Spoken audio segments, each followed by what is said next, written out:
السلام علیکم دوستوں، ہمارے یوٹیوب چینل فکر شہباز میں آپ سب کو خوش آمدید۔ دوستوں، جیسا کہ آپ سب جانتے ہوں گے کہ 20 دسمبر کو دہلی میں ایک ایسی ڈیبیٹ ہوئی جس نے انٹرنیٹ پر ہلچل مچا دی۔ یہ ڈیبیٹ تھی مفتی شمائل ندوی صاحب اور مشہور ایتھیسٹ جاوید اختر کے درمیان۔ ٹاپک بہت ہی سیدھا اور کلیئر تھا، ڈز گاڈ ایگزسٹ؟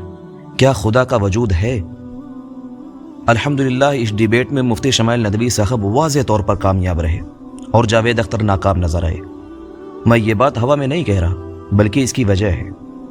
مفتی صاحب پورے وقت ٹاپک پر ٹکے رہے، ان کے سوال اور جواب ٹاپک کے دائرے میں تھے، لیکن دوسری طرف جاوید اختر صاحب بار بار اپنے مضمون سے بھٹکتے نظر آئے۔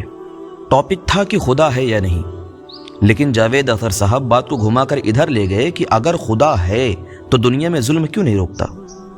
ارے جاوید اختر سر، پہلے آپ یہ تو مانیں کہ خدا ہوتا ہے، اس کے بعد ہی یہ سوال کیا جا سکتا ہے کہ وہ دنیا سے ایولز کو ختم کیوں نہیں کرتا۔ جاوید اختر کا یوں آئیں بائیں شائیں بھاگنا اور ٹاپک چینج کرنا ہی اس بات کی سب سے بڑی دلیل ہے کہ مفتی شمائل ندوی صاحب اس ڈیبیٹ میں فاتح رہے۔ اب آتے ہیں اصل بات کی طرف۔ جاوید اختر کو مفتی صاحب نے تو وہاں لاجواب کر دیا، لیکن میری آج کی اس ویڈیو کا مقصد تھوڑا الگ ہے۔ اس ڈیبیٹ کی شرائط میں سے ایک شرط یہ تھی کہ مذہبی کتابوں سے کوئی دلیل نہیں دی جائے گی، لیکن آج میں مذہب کی طرف جاؤں گا، اور میرا مذہب کی طرف جانے کی وجہ ہے جاوید اختر کا ایک اسپیسیفک سوال اور آرگیومنٹ، جہاں انہوں نے فیتھ اور بلیف کے بیچ میں کنفیوژن پیدا کرنے کی کوشش کی۔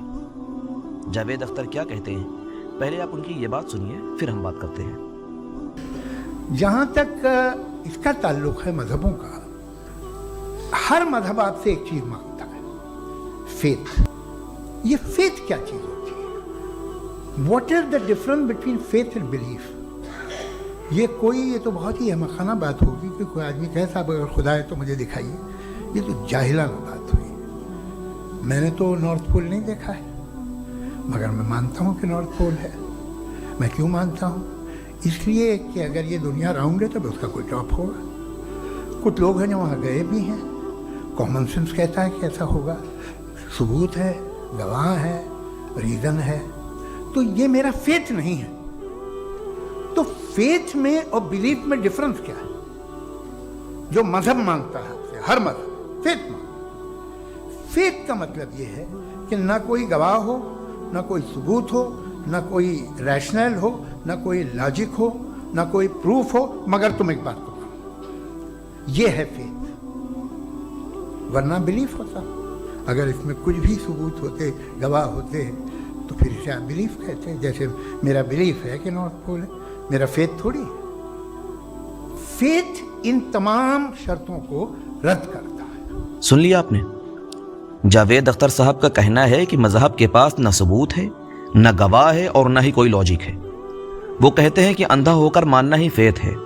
تو جاوید صاحب، میں آپ کو بتانا چاہتا ہوں کہ میرا مذہب اسلام، جو اس کائنات کا اکلوتا سچا مذہب ہے، اس کے پاس ثبوت بھی ہے، گواہ بھی ہے، ریزن بھی ہے، اور لاجک بھی ہے۔ آئیے ایک ایک کر کے ان چاروں چیزوں کو دیکھتے ہیں اور آج یہ ثابت کرتے ہیں کہ اسلام صرف بلائنڈ فیتھ نہیں، بلکہ ایک پروون ریالٹی ہے۔ سب سے پہلے بات کرتے ہیں ثبوت پر۔ ہمارے پاس سب سے بڑا ثبوت ہے انبیاء علیہ السلام، جو لاکھوں کی تعداد میں آئے، لیکن وقت کی کمی کے چلتے میں صرف 3 عظیم پیغمبروں کی بات کروں گا: حضرت نوح علیہ السلام، حضرت موسیٰ علیہ السلام، اور حضرت محمد مصطفیٰ صلی اللہ علیہ وسلم۔ یہ وہ ہستیاں ہیں جنہوں نے لوگوں کو صرف باتوں سے نہیں بلکہ آنکھوں دیکھیں ثبوتوں سے منوایا کہ ایک اللہ ہے۔ انہوں نے کہا، میں اللہ کا نبی ہوں، تم ایک اللہ کی عبادت کرو۔ اور جب لوگوں نے ثبوت مانگا تو انہوں نے وہ کر کے دکھایا جو انسانی طاقت سے باہر تھا۔ لوگوں نے حضرت موسیٰ علیہ السلام سے ثبوت مانگے۔ اس وقت مصر میں جادو کا بڑا زور تھا، تو موسیٰ علیہ السلام نے اللہ کے حکم سے وہ معجزہ دکھایا جس نے سب کو حیران کر دیا۔ انہوں نے ہزاروں ماہر جادوگروں کے سامنے اپنی لاٹھی پھینکی اور وہ ایک حقیقی سانپ بن گئی۔ یہاں ایک باریک پوائنٹ سمجھنے کی ضرورت ہے، جو جاوید اختر جیسے لوگوں کو سمجھنا چاہیے۔ وہ جادوگر جو خود جادو میں ماہر تھے، انہوں نے حضرت موسیٰ علیہ السلام پر ایمان قبول کیوں کیا؟ انہوں نے وہیں سجدے میں گر کر گواہی دی کہ یہ سچ میں اللہ کے نبی ہے۔ کیوں؟ کیونکہ جادوگر جانتے تھے کہ جادو کیا ہوتا ہے۔ وہ جانتے تھے کہ ہم جادو سے لوگوں کی آنکھوں پر پردہ ڈال دیتے ہیں، ایلیوژن کریٹ کرتے ہیں، جس سے رسی یا لاٹھی صاف دکھنے لگتی ہے، لیکن حقیقت میں وہ لکڑی ہی رہتی ہے۔ وہ میٹر چینج نہیں ہوتا، لیکن خدا کی قسم موسیٰ نے جو دکھایا وہ جادو نہیں تھا۔ انہوں نے سچ مچ ایک نان لیونگ تھنگ کو لیونگ تھنگ میں تبدیل کر دیا۔ ایک سوکھی لکڑی کے اندر سیل، ٹیشو، بلڈ اور لائف آ گئی۔ یہ ناممکن ہے۔ سائنس کا کوئی بھی رول، کوئی بھی لاجک یہ نہیں کہتا کہ بے جان چیز خود بخود زندہ ہو جائے۔ یہ میٹر ٹرانسفارمیشن صرف اور صرف وہی کر سکتا ہے جس نے اس میٹر کو پیدا کیا ہے، یعنی اللہ۔ تو یہ تھا ثبوت، ایک ایسا ثبوت جسے دیکھ کر اس وقت کے سب سے بڑے کریٹکس بھی ایمان لے آئے۔ اگر ایک ثبوت سے دل نہیں بھرا تو چلیے تاریخ کا وہ منظر دیکھتے ہیں جس کے گواہ چند لوگ نہیں بلکہ لاکھوں لوگ تھے۔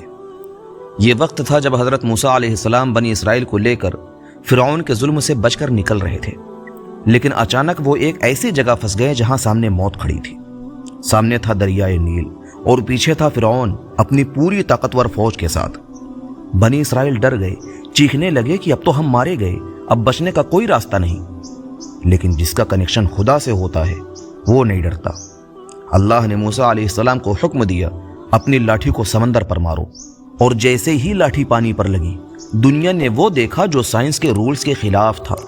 وہ بہتا ہوا پانی دو بڑے پہاڑوں کی طرح کھڑا ہو گیا، بیچ میں سوکھا راستہ بن گیا۔ یہ کوئی میجیشن کی ٹرک نہیں تھی، یہ کھلے آسمان کے نیچے لاکھوں لوگوں کے سامنے ہوا۔ بنی اسرائیل وہاں سے گزر گئے اور جب فرعون نے پیچھا کیا تو وہ پانی واپس مل گیا اور فرعون اپنے لشکر سمیت وہیں غرق ہو گیا۔ جاوید اختر صاحب، یہ ایلیوژن نہیں تھا، لاکھوں لوگوں نے اپنی جان بچتے ہوئے دیکھی تھی۔ کیا یہ سب جھوٹے گواہ تھے؟ چلیے تھوڑا اور آگے بڑھتے ہیں۔ آج کے دور میں لوگ کہتے ہیں ہمیں کیسے یقین آئے کہ کتاب اللہ کی ہے؟ یہی سوال اس وقت بنی اسرائیل نے بھی کیا تھا۔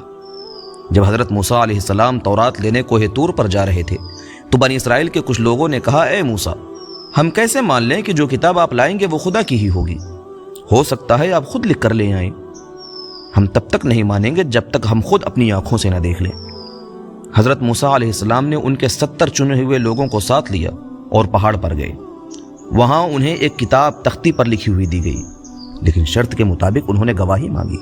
تو وہاں موجود پتھروں اور درختوں کے درمیان سے آواز آئی کہ یہ کتاب اللہ کی طرف سے ہے۔ غور کیجئے، پتھر بول نہیں سکتے، ہوا بات نہیں کر سکتی۔ یہ آواز اس خالق کی تھی جس نے ان چیزوں کو بنایا۔ ان 70 لوگوں نے کانوں سے سنا اور گواہی دی۔ یہ ماس وٹنس کا معاملہ ہے، کسی ایک آدمی کا خواب نہیں۔ اگر اب بھی شک ہے تو چلیے حضرت نوح علیہ السلام کے دور میں، جب اللہ نے نوح علیہ السلام کو حکم دیا کہ ایک بڑی کشتی بناؤ، لوگوں نے ان کا مذاق اڑایا کیونکہ دور دور تک پانی کا کوئی نام و نشان نہیں تھا۔ اللہ نے کہا اس میں ہر جاندار یعنی ہر لیونگ بینگ کا ایک ایک جوڑا، ایک ایک پیئر رکھ لو اور صرف انہیں بٹھاؤ جو مجھ پر یقین رکھتے ہیں۔ پھر ایسی بارش ہوئی کہ زمین اور آسمان کا پانی ایک ہو گیا۔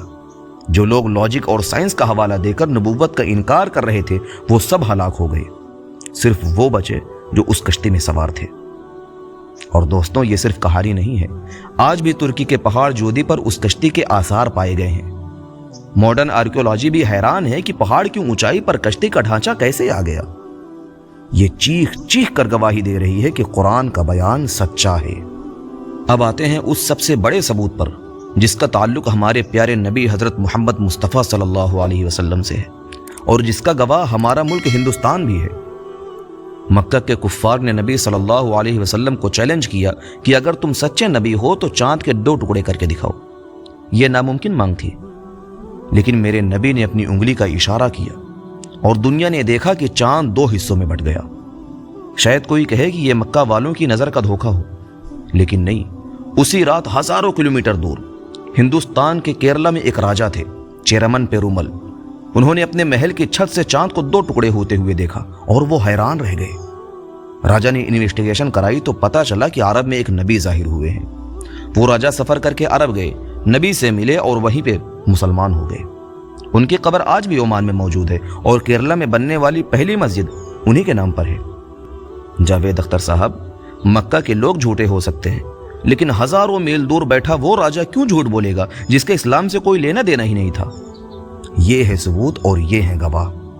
تو دوستو، یہ تھے وہ تاریخی واقعات جو ثابت کرتے ہیں کہ خدا ہے اور اس نے اپنے ہونے کا احساس بار بار کرایا ہے۔